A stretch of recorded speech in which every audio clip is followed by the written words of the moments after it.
T.L. Ritchie is not. Carolyn Sawyer. Here. Karen Hagel. Here. Joanne Email's not here right now.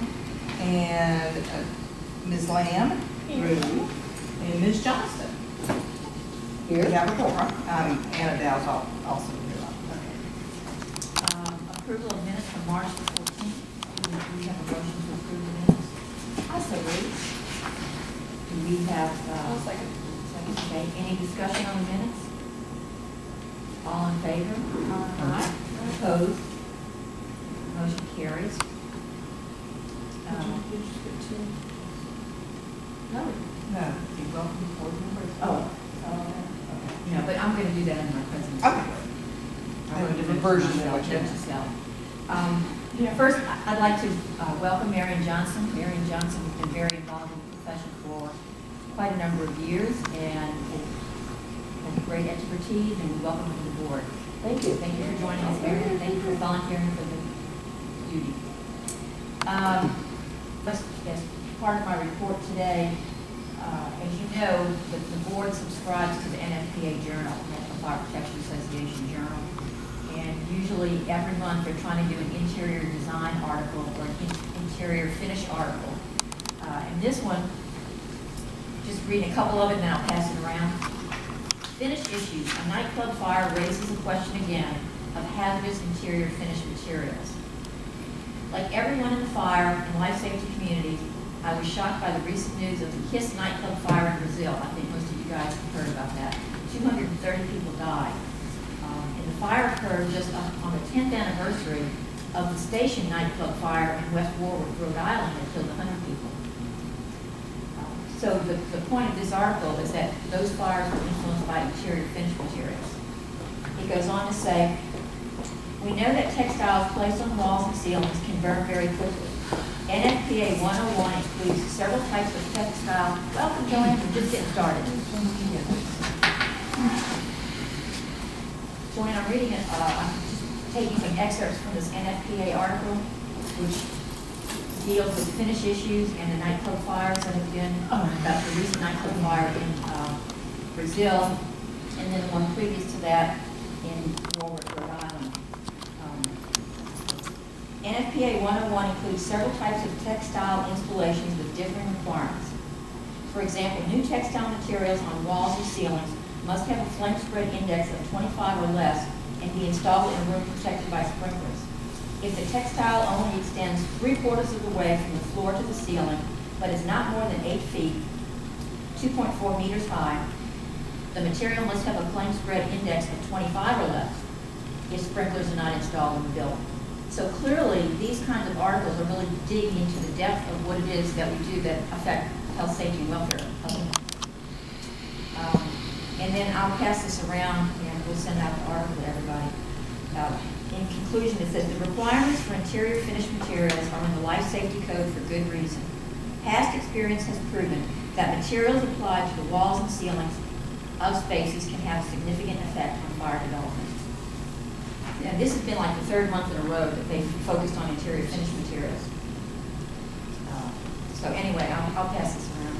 And I'm going to ask them if, as subscribers to NFPA, if we can actually publish some of these articles on the website. I think that would be awesome. I think that, you know, even for like us who do residential, it's good to have a little bit more knowledge of all that. And even though these are more for maybe commercial buildings, I think that would be great. I mean, I'd like to be able to look through there and find things. And you know, I think they'll be coming out with more IRC articles as well. You know, how it influences, how it's influenced by the International Residential Code. So as that becomes more prevalent, I think we'll be seeing more articles on that. So I'm going to contact them and see if we have permission from them to post it on our website.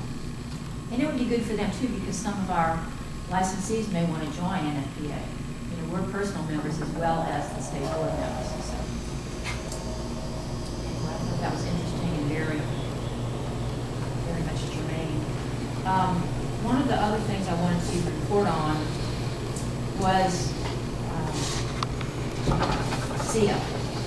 And as most of you guys know, I'm sure you all know, that CETA is the accrediting body for interior design schools, interior design programs. I think there are 180 some odd in the country that are accredited, and there are 3 in the state of Louisiana. So the University of Lafayette, University of Ruston, and LSU here in Baton Rouge. So for the state our size, having 3 accredited programs is pretty impressive. And I'm a CETA visitor, and I've just gone on a visit recently, and so I thought maybe this would be a good time to refresh everybody's memory on what CETA is doing, maybe kind of an update on that. And this is their mission. CETA accredited programs assure the public that interior design education prepares students to be responsible, well-informed, skilled professionals who make beautiful, safe, and comfortable spaces that also respect the earth and its resources. So that's their mission statement.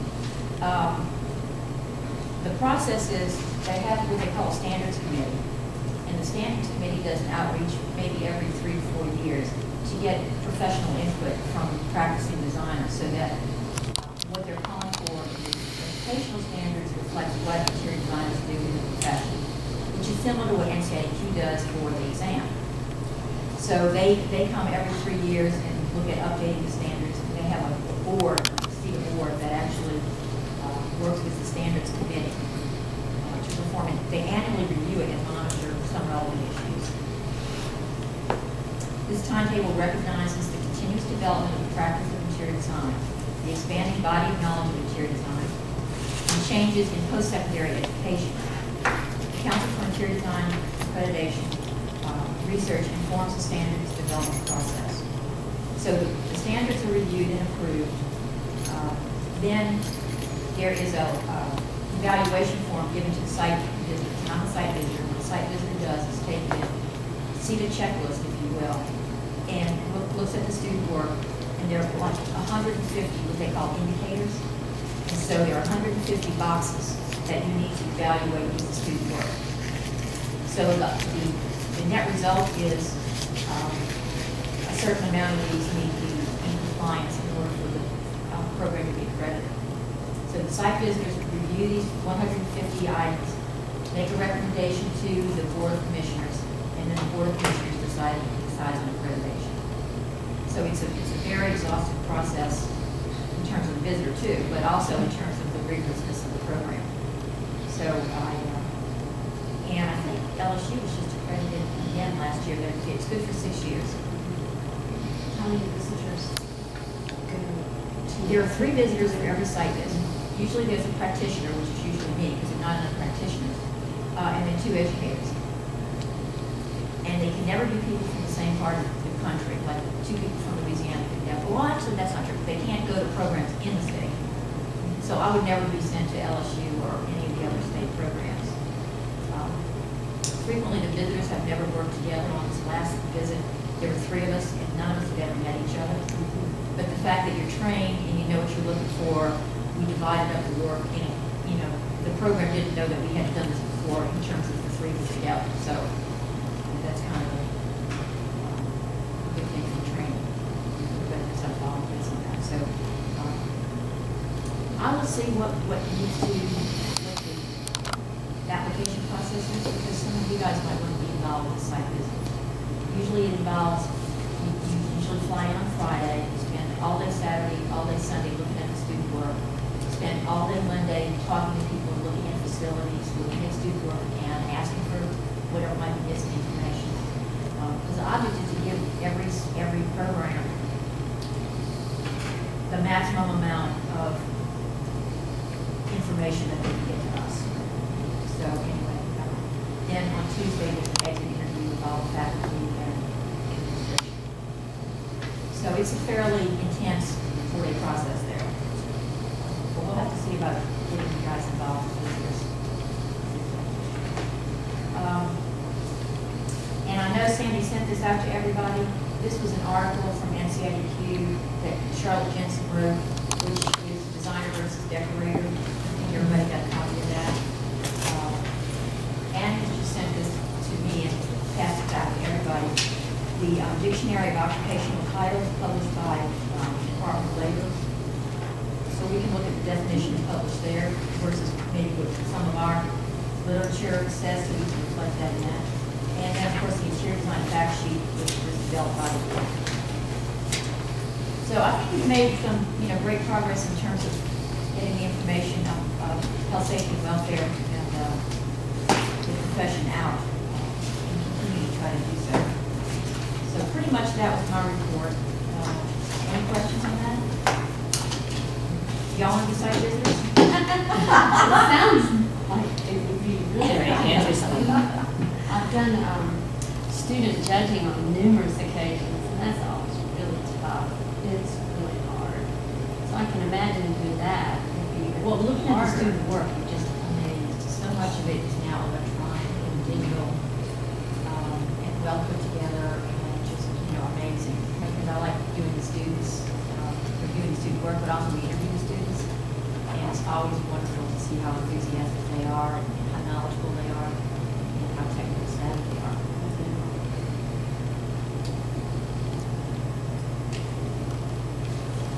Anything else on your report? Okay, well, let's move on then. Administrative report, as you know, Sandy's had a death in the family, so she's not able to attend today. So Anna is going to give Sandy the administrative report. Actually, there is no administrative report, it's going to be mine. Okay, so we're going to move on to the legal report, Anna. Yes.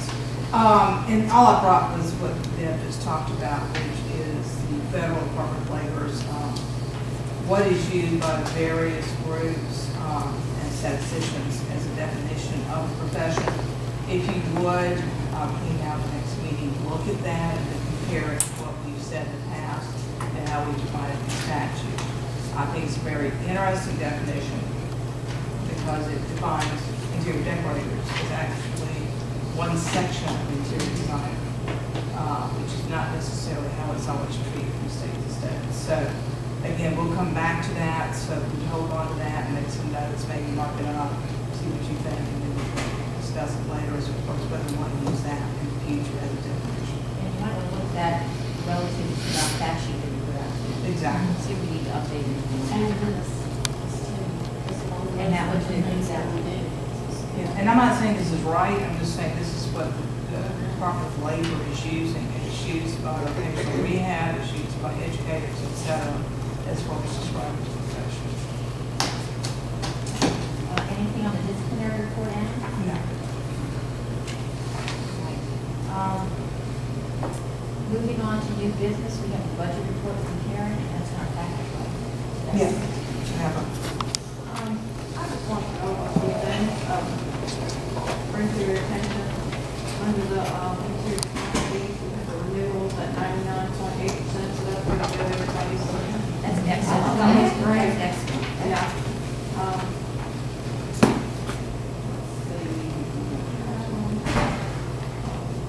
We recently paid our NCID fees, so that's at 100.5%.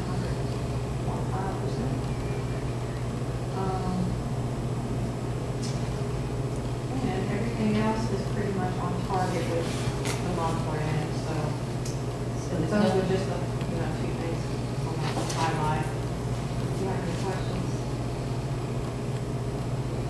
So there's nothing out of the ordinary on that in terms of percentages relative to where we are. That's right.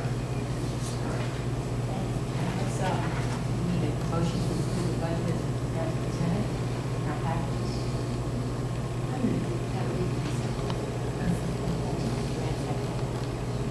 Do we have any discussion on the budget or any questions from Karen on the budget? Okay, all in favor?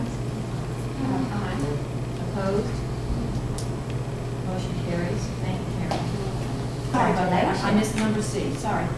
Well, Carolyn, anything to report except that there is a delegate conference call coming up in May. So that'll be your first one, it'll be my first one as the delegate. Congratulations. Can't tell you exactly what day it is because it's just somewhere already marked in my. So do you get an agenda for these calls? Or? this and a number, you know, call the number. I've done it once before when TL was unable to do so. So it won't be my first one around. You get on the phone and you can't talk unless they give you permission to talk, but you can hear everything that everybody else is saying. So they move quickly through the agenda that way. They don't get stuck. Yeah, they have this conference call thing where you have to raise your hand. Yeah, on the screen. On the screen to be recognized. This is the other thing, Go to the national teleconference. Oh, whoops. What's this? That's called that. Oh, I didn't see that.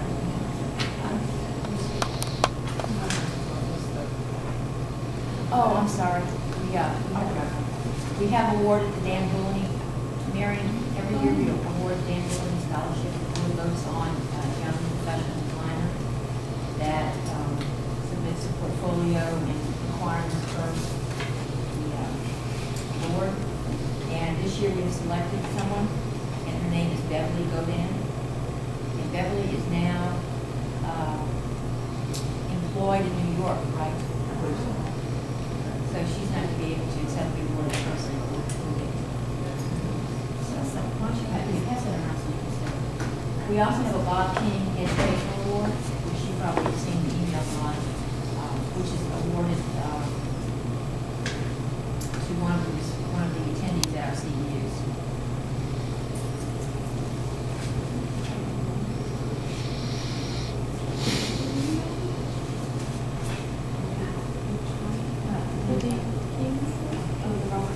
I don't know that we have awarded one. I think we talked about it. I think we announced We have announced it. but if we haven't done it yet. Maybe we should do Yeah, that. we're gonna have to see. Yeah. But I mean, it's good to give people, you know, you can't hurt putting it out there too many times, so we should have Sandy add something about Bob King. No, I have not talked to her, so. You know, I do talk to Jennifer, and I know that we're going to try to reschedule the luncheon, and hopefully, I mean, she said they want to try to have the same kind of arrangements we had before, that we canceled because of her health issue. Right. But I haven't heard Jennifer say anything about it. She So we do need to put that on the agenda for next time. yeah. And where is Beverly going to work? You said in New York? In New York. Do you know the name of the firm? You know, Sandy does, but I don't remember off the top of my head.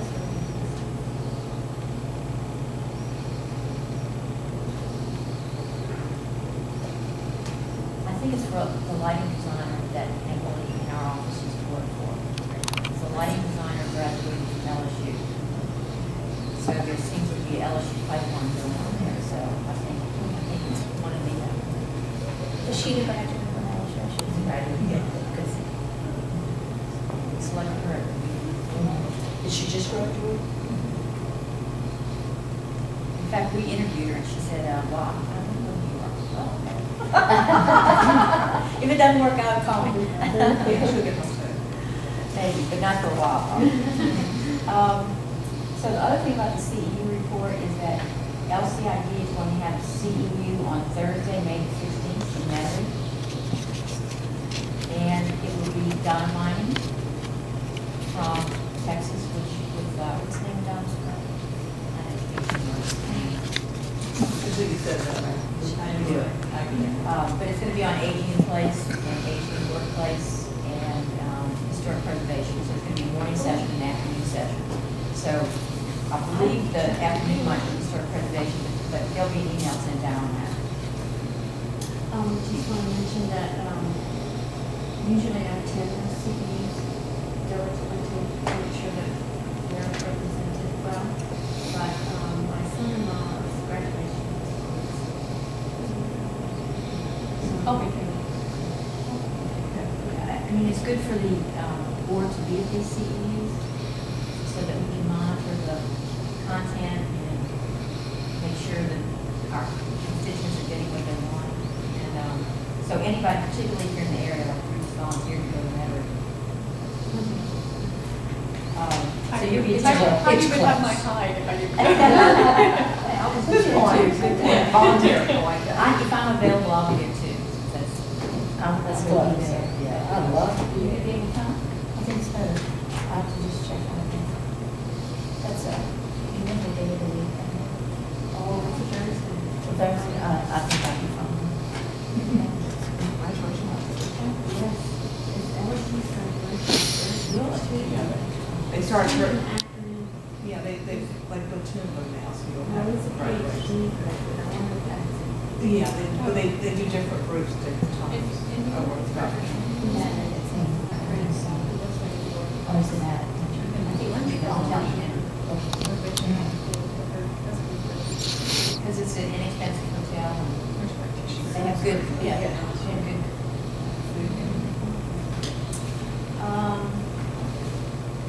Any other discussion on CEUs? I think we have not voted on the one for the fall yet, right? No, we have a meeting, the top works. So one of the things we want to talk about at the next meeting, or maybe email each other before then, is content for the fall CEU. Do we have choices? I think we just talk about content right Yeah, now. just and- what did you think? And then we'll all brainstorm who might be the best resource to discuss that. Suggestions are appreciated. I just wish you'd do some of that, since, you know, this rest of the. I think that's a good idea with the new IRC and, the fire marshal trying to sprinkle it, and I think it's a good topic. Somebody was on it, I heard, I saw it today. Really? IRC? I can't understand it. Oh, yeah, I did see that.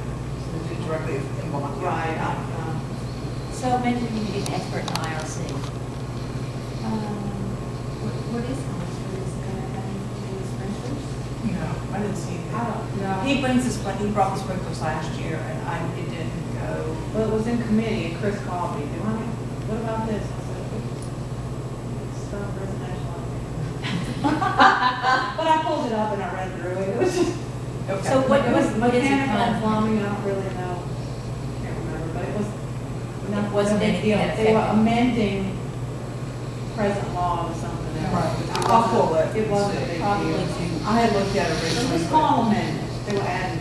It didn't have any direct effect on what I'm doing, so I did. I was about to say, boy, that sounds like contract. yeah, right, they Yeah. would be the ones It would be that- more But for contract. it would be nice to do some things on contracting for residential, so you know what, sometimes which are. Those are great ideas. Mm-hmm. One that, Sid did last spring. Well, your husband talked about, no, I'm sorry, Jimmy's husband came and talked about residential contracts. Oh, I know who you're talking about, I can't think of his name. Okay, but. Yeah. But that might be a good idea, as soon as we think of his name. And Drew, you have no reason to forget. He's more crazy. Okay, so I think everybody's interested in trying to look at the residential side. I think Maybe this is like aging in that. place is very much a residential topic too. But I think things, We should have, yeah. well, if they're talking about the IRC, that's, that would be, Yeah. code, totally code oriented. Yeah, some of it has been adopted by the state, not anything that directly affects the interiors at this point, but it's probably gonna come up again next year. So it's good to address it and see what. I'll email Sandy about some of these ideas and email Sandy if you're thinking about other ideas. And the other thing is maybe we can, in one of our surveys, do a kind of survey monkey about what people want to see as CD, because I don't know if it costs anything. No, we keep it under 2 places. Yes. Really? You have to, if you do it a certain way, it's, but you don't get as much back. It's just- What about the International Code Council, do they do classes? Yes. Yes. I don't know, 'cause that's all right. And actually, NFPA does classes, Yeah, they do. And we Fire are marshal. also, as far as I know, still do. and the fire marshals do. Yeah. That might be kind of nice. I always like the fire marshal. AIA has those. Well, the fire marshal ones are good because they tell you exactly what they expect, which is sort of They did one from the new ADA stuff. I think one of the things Sandy brought up was that, IDCEC now approves courses for ASID, IIPA, and IDEC, and IDC, 3 times a year. And their process is very rigorous and quite expensive. So a lot of the code things. It's not expensive. 150 to get a course. So maybe it's filling out the paperwork. It is, the reporting after the fact is a task. So depending on who we got to do the presentation, if it was somebody that was already doing that kind of stuff, they could do it. If not, me as an IIDA representative, I could log in some people, and maybe somebody else. If it is only $150, we could get the state fire marshal if their interest approved. The drawback, and they don't want to go through all the hoops to apply. I think it's the hoops part that's more, but yeah, I think it's only 150, and then if they were to give it another time, it'd be another $10. Do you think you could send out something on that? That's what it used to be. Because I was really under the impression that it used to be that it was more than 150. That's the impression I got. It's 100, it used to be 150. That's good. Yeah. Unless they changed it. I'll check it. Yeah. No, I hope you're right. Then some of these local programs we can get through. The 150 could come out of receipts. We found in the past it's good to have a mixture. Like it makes people happy when they're not sitting in the code thing all day. But it's not all residential either. So Right, you something come up with a like something like balance. spring preservation or some other content that's still valuable, but not necessarily the code's part. I think we did that with the ADA, the updates to the ADA. That was a good day. That was really, and what was the other half of that? There was one, part of it was a lighting part. And then the other part was ADA, the newly improved ADA. Before it came out. No, I thought that was very good. It used to be 3 inches, now it's 4. Huge, correct. It was, it filled up the auditorium here at the conference center. At the Sheraton. And that's a good one. Okay, well, let's see if we can try to come to the next meeting with get some ideas before the meeting and get it to Sandy and let her do some research at the next meeting. So try to get a jump on the fall.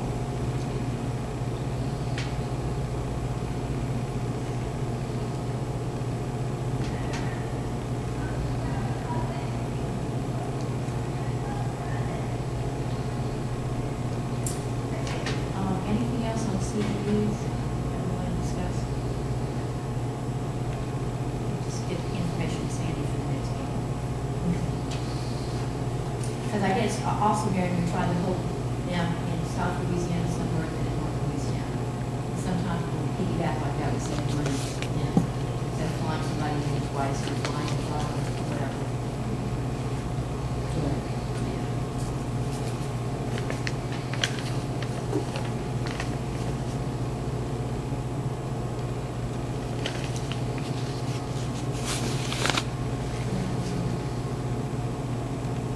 Any other new business we need to discuss at this point? So the next meeting date is June the 20th.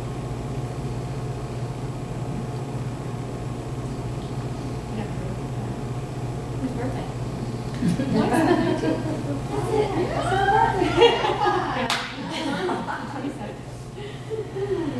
Well, we won't have a car, I'd say. Who wants to bake the cake? Yeah, that's right. Y'all won't eat it. Neither me. It's in my cake. All right, so June 20th is good for everybody? Sounds good. So if there's no other business, I need a motion to adjourn. That doesn't have to be seconded. To adjourn. Thank She's you. got a place here for a second. Huh? I think you're right. I don't think it needs to be seconded. I'll put something. Yeah. Begin.